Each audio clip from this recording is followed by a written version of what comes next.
گوش گزار کرنے لگا ہوں۔ قرآن و سنت پر آپ نے گفتگو سنی بھی ہے، اور میرے خیال میں یہ ہماری اس نشست کا آخری پروگرام ہے۔ تو میں آپ کی خدمت میں قرآن و سنت کے حوالے سے 2-4 وہ پوائنٹ عرض کرتا ہوں جو عوامی بھی ہوں اور آپ کی اور ہماری سمجھ کے مطابق ہوں۔ سب سے پہلی بات کہ قرآن اللہ کی بات اور سنت رسول اللہ کی بات، یعنی عمل پیغمبر، اصل میں تو بات پیغمبر۔ تو یہ بات ذہن میں رکھیں کہ قرآن بھی اللہ نے آسمان سے نازل کیا ہے، اور حدیث اور سنت کو بھی رب نے آسمان سے بھیجا ہے۔ آپ کہیں گے آسمان سے کیسے آئی ہے؟ یہ تو حضور پاک علیہ السلام کی بات ہے۔ تو سورت نمبر 4 سورت نساء آیت نمبر 113 میں اللہ نے فرمایا ہے وَأَنزَلَ اللَّهُ عَلَيْكَ الْكِتَابَ وَالْحِكْمَةَ، محبوبہ میں نے آپ پر قرآن بھی نازل کیا اور حدیث بھی نازل کیا۔ تو حدیث جو ہے یہ سنت نبوی کا ماخذ ہے۔ تو حضور پاک علیہ السلام پر قرآن بھی آسمان سے آیا ہے اور حدیث بھی آسمان سے آیا ہے۔ یہ بات ہمیں طے شدہ سمجھ لینی چاہیے کہ فرق ان میں صرف ایک چیز کا ہے، ورنہ دونوں ہیں پیغام خدا۔ وہ فرق کیا ہے؟ قرآن میں لفظ بھی اللہ کے ہیں، مطلب بھی اللہ کا ہے۔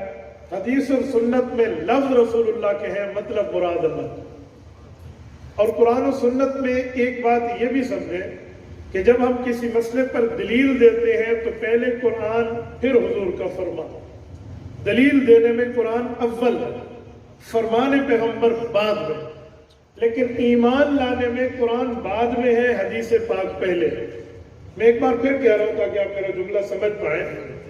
دلیل دینے میں قرآن پہلے، سنت بعد میں۔ کسی مسئلے کے ثبوت پر بندہ دلائل پیش کرے تو پہلے اللہ کا قرآن ہے، پھر حضور پاک کا فرمان ہے۔ لیکن اگر ہم دلیل میں ہٹ کر ایمان لانے کی بات کریں تو ترتیب ایمانی میں حدیث پہلے اور قرآن بعد میں۔ اس کا کیا مطلب؟ یہ قرآن اللہ کی کتاب ہے، اسے مانے، یہ اللہ کا سچا کلام ہے۔ یہ بات ہمیں کس نے بتائی ہے؟ آپ ناراض بیٹھے تو پھر بولتے کیوں نہیں؟ تو بات ہمیں کس نے بتائی ہے؟ سارے نہیں بولتے۔ میں نے آپ سے نعرہ نہیں لگوانا، لیکن جواب تو لینا ہے۔ تھک گئے ہو تو میں دعا کر لیتا ہوں، مجھے کیا مسئلہ، میں نے تو مسئلے پڑھے ہوئے ہیں، میں تو آپ کے لیے بات کر رہا ہوں۔ یہ قرآن اللہ کی کتاب ہے، ہمیں کس نے بتایا ہے؟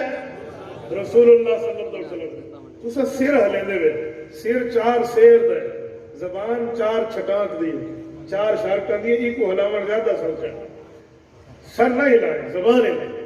تو جب ہمیں حضور پاک علیہ السلام نے بتایا کہ یہ کتاب اللہ کی ہے، تو ہم نے حضور کی بات کو سچا مانا تو قرآن کو سچا مانا۔ تو پہلے ایمان حضور کی بات حدیث پر ہوا، پھر ایمان قرآن پر۔ تو ایمان لانے میں حدیث پہلے۔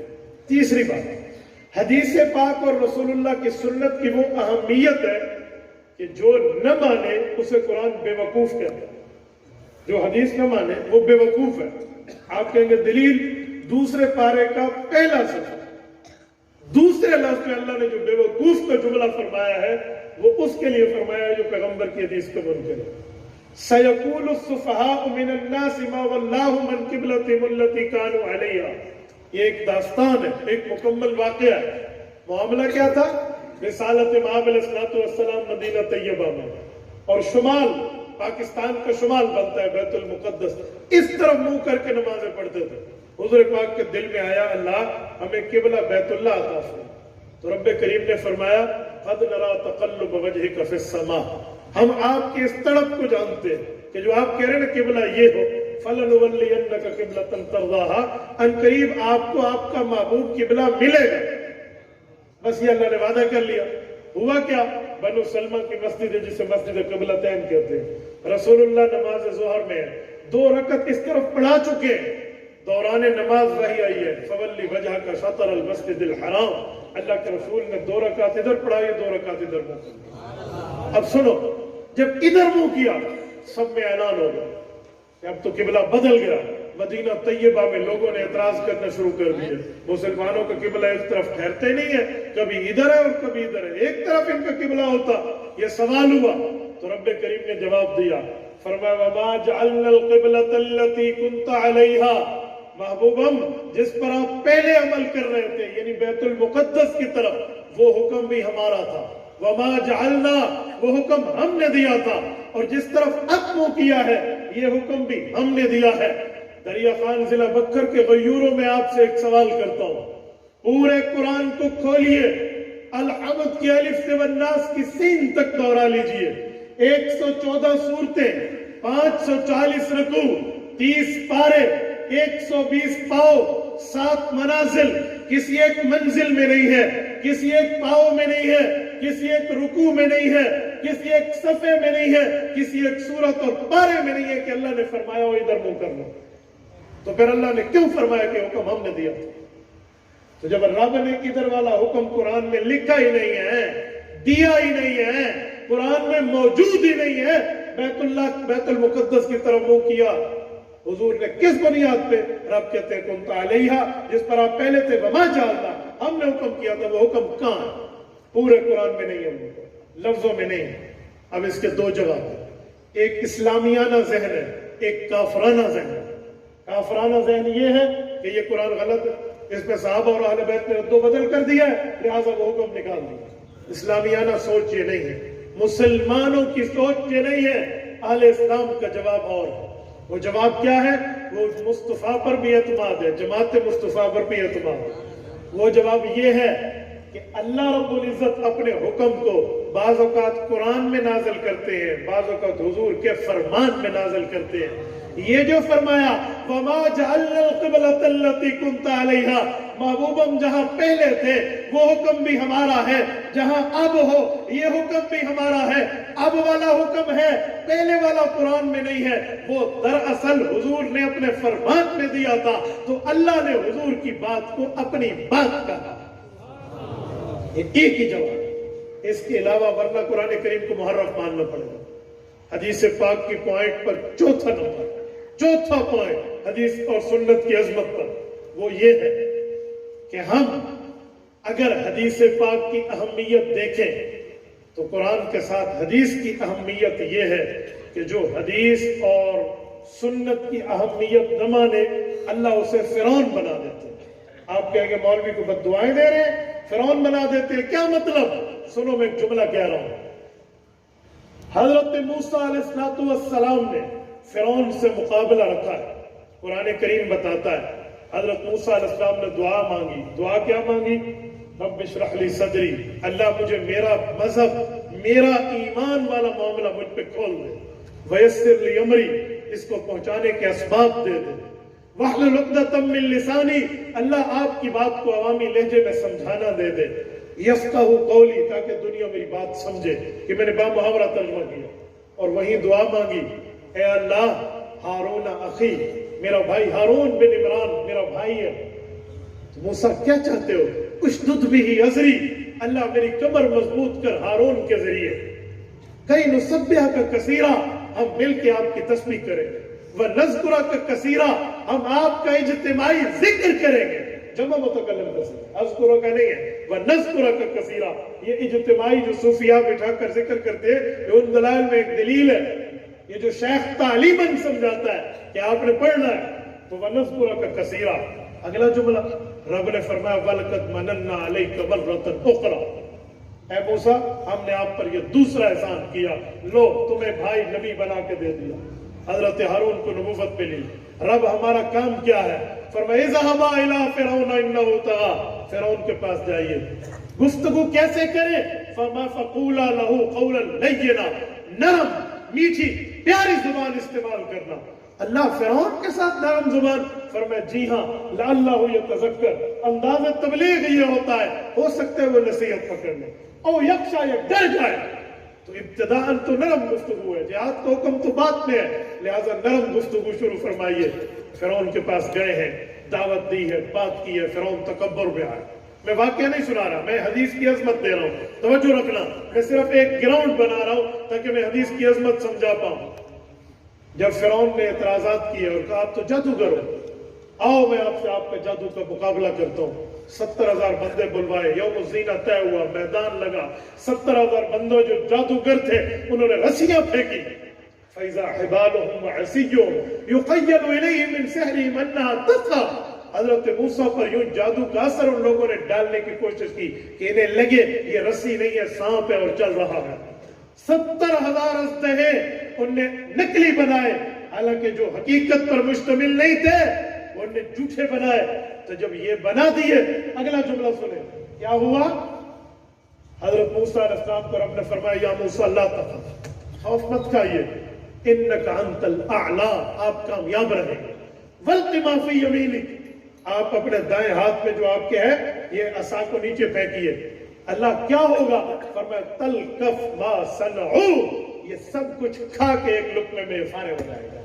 اور وہی ہوا انما صنعوا کید الساحر ولا یفلح الساحر حیث اتی، فرمایا جادوگر جہاں سے آئے وہ کامیاب نہیں ہو سکتا، یہ تو وقتی طور پر ایسے خیالات ان نے ظاہر کیے تھے، اب سب کچھ ختم۔ سنو، جب 70,000 سانپوں کو اژدہا کھا گیا تو فرعونی جو تھے نا وہ جادوگر، انہوں نے دیکھا کہ ہمارے علوم جواب دے گا، ہم تو اپنے استاذوں کو بھی ساتھ لائے ہیں، بات نہ بن سکی، کیا کریں؟ تو انہوں نے فوراً توبہ کا اعلان کرتے ہوئے حضرت موسیٰ کے پاس آئے۔ فَأُلْقِيَ السَّحَرَةُ سَاجِدِينَ، قرآن کہتے ہیں انہوں نے اللہ کو سجدہ کیا، کہا ہم ایمان لائے۔ فرعون کو غصہ چڑھا، کہا قبل ان آذن لکم، ابھی سرکاری حکم نہیں آیا، ابھی گورنمنٹ کی پرمیشن نہیں آئی، میں نے تمہیں اجازت نہیں دی، پہلے ایمان لائے۔ لَأُقَطِّعَنَّ أَيْدِيَكُمْ وَأَرْجُلَكُمْ مِنْ خِلَافٍ، میں تمہارا دائیں ہاتھ کاٹوں گا تو بایاں پاؤں، اور دایاں پاؤں تو بایاں ہاتھ کاٹوں گا۔ وَلِيُصَلِّبَنَّكُمْ فِي جُذُوعِ النَّخْلِ، جسے کہتے ہیں hanging to the tilt، تمہیں پھانسی پہ لٹکاؤں گا، دیکھو تمہارے ساتھ کیا کرتا ہوں۔ اب سنیں، یہ 10 منٹ 15 منٹ کے صحابی موسیٰ علیہ السلام کے، کوئی زیادہ ٹائم نہیں گزرا، لیکن صحبت پیغمبر پر جو صحابہ کا ایمان بنتا ہے، جواب سنیں۔ فرعون کو کہا جاوے تو ہمیں ڈرا رہا ہے، فَقْضِ مَا أَنْتَ قَاضٍ، تجھ سے جو ہوتا ہے اپنے لاؤ لشکر کو لا کر لے، ہم ایک بار اللہ رب العزت کا سجدہ اور حضرت موسیٰ کے دامن کو پھڑ لیا ہے تو ہم پھر نہیں چھوڑ سکتے، لو جو تو کرنا کر لیں۔ اب توجہ رکھیں، میں جو اصل جملے پہ لا رہا ہوں، فرعون اس کے بعد اس کی بدبختی کے دن شروع ہوئے، آخر حضرت موسیٰ اپنی قوم کو لے کر ہجرت کر رہے تھے، پیچھے آئے، دریا 12 راستے بن چکے تھے، کہتے ہیں فرعون نے گھوڑا روکا تو حامان نے، یہ وزیر بادشاہوں کو زیادہ خراب کرتے ہیں، یہ فرعون تو ڈر گیا تو وزیر نے کہا واہ جناب آپ کے لیے تو راستہ بنا ہے، دوڑائیے اندر گھوڑا، اس نے ڈالا، قرآن کہتا ہے فغشیہم من الیم ما غشیہم، مر گیا۔ اب سنو جو میں جملہ لا رہا ہوں، میں پوچھتا ہوں فرعون غرق کیوں؟ آپ میں سے شاید کوئی کہے کہ قوم موسیٰ علیہ السلام پر تو تورات اتری تھی، فرعون نے اللہ کی کتاب کا انکار کیا ہوگا، تورات کا انکار کیا ہوگا۔ جی نہیں، فرعون نے تورات دیکھی نہیں تھی، فرعون کی موت تک تورات نہیں اتری۔ حضرت موسیٰ علیہ السلام کوہ طور پہ گئے اس کی موت کے بعد، 40 لیلہ کا وعدہ پورا ہوا ہے، 40 راتوں اعتکاف کا، پھر جا کر تورات اتری ہے۔ تو فرعون نے تو تورات دیکھی نہیں تھی، اللہ کی کتاب کو پڑھا نہیں تھا، فرعون کے سامنے اللہ کی کتاب پیش نہیں ہوئی تھی، تو فرعون غرق کیوں ہوا؟ تو ایک ہی جواب ہے کہ فرعون غرق ہوا ہے حدیث موسیٰ کے انکار کی وجہ۔ یہ ہے عظمت قرآن و سنت، وقت کے نبی کی سنت اور حدیث کی اتنی ویلیو، اتنی اہمیت، اتنا درجہ، اتنی حیثیت ہوتی ہے کہ اگر کوئی انکار کرے اللہ کی کتاب تو بہت دور، حدیث پیغمبر کا انکاری فرعون بن جاتا ہے۔ یہ چوتھا پوائنٹ۔ پانچواں پوائنٹ، حدیث پاک اور قرآن کریم کی عظمت کا۔ ہم نماز میں قرآن تو پڑھتے ہیں، لیکن نماز میں ہم حدیث بھی پڑھتے ہیں۔ میں ٹھیک کہہ رہا ہوں یا غلط کہہ رہا ہوں؟ نماز میں حدیث پڑھتے ہیں، قرآن پڑھتے ہیں؟ بولیے، حدیث نہیں پڑھتے؟ انا للہ و انا الیہ، ہم نماز شروع حدیث سے کرتے ہیں، سبحانک اللہم و بحمدک پیغمبر کی حدیث ہے، تو ہم نماز تو شروع حدیث سے کرتے ہیں۔ اب سنو ہم نماز میں کتنی حدیثیں پڑھتے ہیں، میں کم از کم گنواؤں تو 1 درجن حدیثیں بنے گے جو ہم نماز میں پڑھتے ہیں۔ ہم پڑھتے ہیں، آپ اور ہم سارے پڑھتے ہیں، مقتدی امام دونوں پڑھتے ہیں وہ حدیثیں۔ امام کے پیچھے قرآن پڑھنا قرآن نے منع کیا ہے، حدیث پڑھنا منع نہیں کیا۔ آؤ گنتے ہیں، بسم اللہ۔ پہلی حدیث سبحانک اللہم و بحمدک و تبارک اسمک، یہ پیغمبر کی حدیث ہے، اس حدیث پاک کو ہم نماز میں پڑھتے ہیں۔ دوسرے نمبر پہ اعوذ باللہ من الشیطان الرجیم تحفظ ہے، تحفظ قرآن میں نہیں ہے، لفظ تحفظ حدیث میں ہے، ہم حدیث میں پڑھتے ہیں، قرآن میں حکم تحفظ ہے، فَإِذَا قَرَأْتَ الْقُرْآنَ فَاسْتَعِذْ بِاللَّهِ، لفظ تحفظ نہیں ہے۔